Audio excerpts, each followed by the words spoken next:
J'évite le mot visualisation, parce que je pense qu'il a une connotation un peu trop spirituelle. Le mot qui est utilisé en science est appelé répétition mentale. Répétition mentale. Il y a deux types de répétition mentale. Il y a celle qu'on appelle imagerie mentale interne, ce qui signifie que vous êtes dans la scène en tant que première personne à la vivre. Et puis, il y a l'imagerie mentale externe, qui consiste à s'observer dans la scène. Il s'avère que lorsque vous êtes réellement à la première personne et non à la troisième, cette action de répéter ce que vous faites produit un fort changement biologique. Maintenant, parlons de cela. Vous pouvez prendre un groupe de personnes qui n'ont jamais joué au piano auparavant, et vous pouvez leur faire passer un scanner cérébral fonctionnel. Puis, vous pouvez leur apprendre des gammes et des accords à une main. Et ils pratiqueront ces accords 2 heures par jour pendant 5 jours. Au bout de 5 jours, ils ont développé un tout nouvel ensemble de circuits du côté opposé du cerveau. C'est logique, on apprend quelque chose de nouveau. Apprendre, c'est établir de nouvelles connexions synaptiques. Vous impliquez votre corps en lui donnant une instruction. Et quand vous impliquez votre corps, vous allez avoir une nouvelle expérience. L'expérience enrichit le cerveau. Vous faites attention à ce que vous faites. Vous devez faire attention. Vous devez rester présent. Et si vous le répétez encore et encore, en allumant et en reliant les neurones, vous assemblez de nouveaux réseaux de neurones qui correspondent à votre expérience. Rien de nouveau là-dedans, mais vous pouvez prendre un groupe de personnes avec les yeux fermés et leur faire un scanner cérébral avant l'expérience et un autre 5 jours après. Et pendant 2 heures par jour, ils s'efforcent mentalement de jouer ces gammes et ces accords. Au bout de 5 jours, ils ont développé la même quantité de circuits dans leur cerveau que les personnes qui font physiquement l'exercice. Alors quel est l'intérêt? Premièrement, lorsque vous êtes vraiment concentré et que vous faites vraiment attention, votre cerveau ne fait pas la différence entre ce qui se passe à l'extérieur et ce qui se passe à l'intérieur. Ainsi, la pensée devient l'expérience. Et le cerveau a l'air d'avoir joué du piano pendant les 5 derniers jours. Mais la personne n'a jamais levé le petit doigt. Maintenant, d'un point de vue biologique, nos cerveaux sont un enregistrement du passé. C'est un artefact de tout ce que nous avons appris et expérimenté, jusqu'à ce que ce moment où nous activons le cerveau pour modifier ses circuits avant l'expérience. Maintenant, le cerveau n'est plus un enregistrement du passé, c'est une carte vers le futur. Et donc, au fur et à mesure que nous réchauffons ces circuits cérébraux, il est plus facile pour nous de glisser vers un comportement surnaturel. Si vous prenez ces personnes et que vous les mettez au piano et qu'elles n'ont jamais joué de piano auparavant, mais qu'elles se sont mentalement entraînées pendant les 5 derniers jours, elles vont jouer ces gammes et ces accords comme par magie. Elles viennent d'apprendre à le faire, juste en changeant leur état interne. Prenez un groupe d'hommes. Vous pouvez leur demander de fermer les yeux et, pendant 1 heure par jour, de répéter mentalement des flexions de biceps. Encore et encore. Et d'y rajouter une composante émotionnelle qui rend l'exercice plus dur, plus fort, plus intense. Et ils se mettent dans cette image mentale interne à la première personne. Au bout de 2 semaines, ils ont une augmentation de 13,5% de leur force musculaire. Et ils n'ont jamais pratiqué cette activité. Non seulement le cerveau est modifié pour donner l'impression que l'expérience a déjà eu lieu, mais maintenant, le corps a changé par la seule pensée. Le corps semble avoir fait de la musculation pendant les 2 dernières semaines. Ainsi, le pouvoir de la répétition mentale, de l'imagerie, prépare le cerveau et le corps à ressembler au futur qui s'est déjà produit. Et quand vous fixez l'étendue de votre limite et que vous pouvez imaginer ce que vous pouvez faire au-delà de ce qui est normal, alors vous faites un pas dans l'inconnu. Et bien sûr, alors votre corps va suivre votre esprit, parce que l'expérience a déjà eu lieu. Le défi derrière tout cela est que les gens doivent comprendre qu'ils doivent entreprendre un voyage. En d'autres termes, 95% de ce que nous sommes à l'âge de 35 ans est un ensemble de comportements mémorisés, de réactions émotionnelles, de croyances, de perceptions, d'attitudes qui fonctionnent comme un programme informatique subconscient. 95% de ce que nous sommes est une habitude, et elle est programmée dans le corps pour continuer à faire quelque chose maintes fois. Le corps sait maintenant comment le faire mieux que votre cerveau. Donc avec ces 95% que nous sommes, on voit que le corps devient l'esprit. Et la plupart du temps, les gens sont inconscients. Ils sont donc inconscients de leur façon de penser. Ils ne sont pas conscients de la façon dont ils agissent, de ce à quoi ils ressemblent. Ils ne sont même pas conscients de ce qu'ils ressentent, parce que pour eux, c'est leur soi normal. Donc pour aller de l'ancien soi au nouveau soi, vous devez traverser une rivière. Et donc au moment où ils entrent dans cette rivière de changement, le corps a été conditionné pour être l'esprit. Le corps n'aime pas l'incertitude, il préfère s'accrocher à sa culpabilité. Il préfère s'accrocher à son indignité, à sa peur. Donc dès que le corps commence à se sentir mal à l'aise et qu'il a été conditionné par l'esprit, il commence à envoyer des signaux au cerveau. Et le cerveau commence à dire « Vous pouvez commencer demain. cela ne va pas vraiment marcher pour vous. Non, ce n'est pas la vérité. Tu es un échec, tu ressembles trop à ta mère. Tu ne changeras jamais, ça ne semble pas correct, c'est le corps qui essaye de nous déloger. Et si nous répondons à cette pensée ou à cette voix comme s'il était vrai, cette même pensée conduit au même choix, au même comportement, crée la même expérience, produit la même émotion, et ensuite nous disons « Oh, cela semble juste ».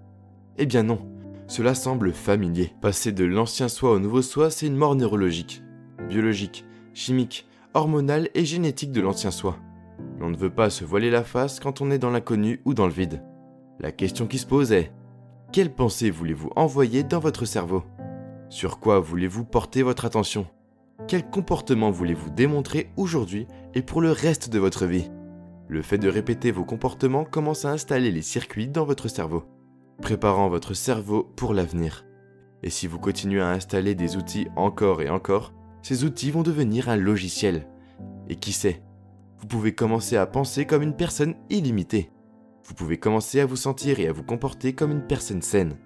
Et puis, bien sûr, vous pouvez apprendre à votre corps, sur le plan émotionnel, comment le futur va vous faire ressentir avant qu'il ne se manifeste. Cela signifie que vous n'attendez pas d'être guéri pour vous sentir complet. Vous n'attendez pas votre richesse pour ressentir le succès. Vous n'attendez pas le moment mystique pour ressentir de l'émerveillement. Ceci est l'ancien modèle de réalité de cause à effet. Attendre que quelque chose d'extérieur à nous change ce que nous ressentons à l'intérieur de nous. Et quand nous nous sentons mieux à l'intérieur de nous, nous prêtons attention à ce qui en est la cause. Mais que se passe-t-il si cela n'arrive pas ? Alors nous passons la majorité de notre vie dans le manque, à attendre que ça arrive. Le modèle quantique de la réalité est sur le point de causer un effet. Le moment où nous commençons à nous sentir entiers. Notre guérison commence. Le moment où nous sommes en admiration devant la vie. Nous allons avoir une expérience mystique. Au moment où nous nous sentons dignes et abondants, notre richesse arrive. Le moment où nous nous sentons puissants. Nous nous dirigeons vers notre réussite. À partir du moment où nous sommes amoureux de la vie et de nous-mêmes, notre monde change. Cela provoque un effet. Le modèle de changement consiste donc à devenir conscient de notre moi inconscient. Et le mot méditation signifie littéralement devenir familier avec. Donc si 95% de ce que nous sommes est câblé et conditionné, vous devez commencer à penser à ce que vous avez pensé et le changer. Vous devez prendre conscience de votre façon d'agir et de vos habitudes. Devenir si familier et si conscient de ces habitudes que vous ne reviendrez jamais inconscient. Et puis vous devez regarder ces émotions qui vous maintiennent ancrés dans le passé et décider que ces émotions appartiennent à votre avenir. Et je pense que la plupart des gens essayent de créer une nouvelle réalité personnelle avec la même personnalité. Cela ne fonctionne pas. Ils doivent littéralement devenir quelqu'un d'autre. Ainsi, lorsque vous traversez la rivière, vous vous dites « Quelles sont les pensées que je veux déclencher et transmettre dans mon cerveau ? Quels sont les comportements que je veux manifester ?» Si vous continuez à activer et à connecter ces circuits encore et encore, cela va commencer à vous devenir familier. Et si vous continuez à cultiver des états émotionnels élevés, tout comme vous cultivez la peur et la culpabilité, si vous continuez à le faire suffisamment de fois, cela va commencer à devenir familier, et au fil du temps, vous changez et vous faites la transition. Et donc nous utilisons le modèle de la méditation. Parce que le but de la méditation est d'aller au-delà de l'esprit analytique. Et ce qui sépare l'esprit conscient de l'esprit subconscient est l'esprit analytique. Nous avons donc des méthodes et des méditations différentes pour enseigner à nos étudiants comment changer leur onde cérébrale de cet état d'alerte bêta, qui se déclenche lorsqu'une personne est en situation de stress chronique. Pour être capable de réguler et de changer leur onde cérébrale, pour leur apprendre à passer de la concentration sur la matière, les objets et les choses à la concentration sur rien, sur l'espace, à passer d'une concentration étroite à une concentration ouverte, lorsque cela se produit, les ondes cérébrales commencent à ralentir. Et s'ils perçoivent l'espace et qu'ils n'analysent pas et ne pensent pas, les différents compartiments du cerveau qui étaient autrefois subdivisés à cause des hormones du stress, parce qu'ils reportent leur attention sur leur enfant, sur leur femme, sur leur travail, sur leurs problèmes, sur leur téléphone portable, sur leur email, se relient entre eux. Chacune de ces choses est un réseau neurologique dans notre cerveau. Si vous continuez à agir de la sorte, le nouveau cerveau commence à s'allumer de manière incohérente. Et quand le cerveau est incohérent, nous sommes incohérents. Quand le cerveau ne fonctionne pas correctement, nous ne fonctionnons pas correctement. Donc en régulant et en changeant les ondes cérébrales et en apprenant à nos étudiants comment le faire à temps, alors le cerveau commence à se synchroniser. Si vous n'analysez plus et ne pensez plus, le système nerveux autonome intervient. et son travail est de créer de l'ordre et de l'équilibre. Au fur et à mesure que vos ondes cérébrales changent, vous commencez à créer du contact et à passer des ondes cérébrales bêta aux ondes cérébrales alpha. Et lorsque cela se produit, tout d'un coup, différents compartiments du cerveau, autrefois subdivisés, commencent à se synchroniser. Et ce qui filtre dans le cerveau se lie dans le cerveau. Et tout d'un coup, vous commencez à vous sentir plus entier. Et c'est le système nerveux autonome qui commence alors à réguler l'esprit dans le néocortex. Et nous commençons à nous sentir plus en équilibre. Pour réguler et changer les ondes cérébrales, quand vous passez de bêta à alpha, vous allez au-delà de l'esprit analytique. Maintenant, vous êtes dans le système d'exploitation où ces programmes existent et où le vrai changement peut avoir lieu. Et donc, nos étudiants peuvent changer leur onde cérébrale en 4 secondes, en 5 secondes, en 9 secondes et en 13 secondes. Et ce n'est pas une compétition pour y arriver. C'est juste une compétence. Ils savent juste comment le faire. Et donc, quand ils entrent dans le système d'exploitation et qu'ils changent ses associations ou ses émotions ou ses habitudes pour les plus productifs, bien sûr, quand ils se présentent au monde, il y a un certain changement dans le processus. Donc nous utilisons le modèle de la méditation comme un moyen de le faire. Et il y a différentes méditations que nous utilisons.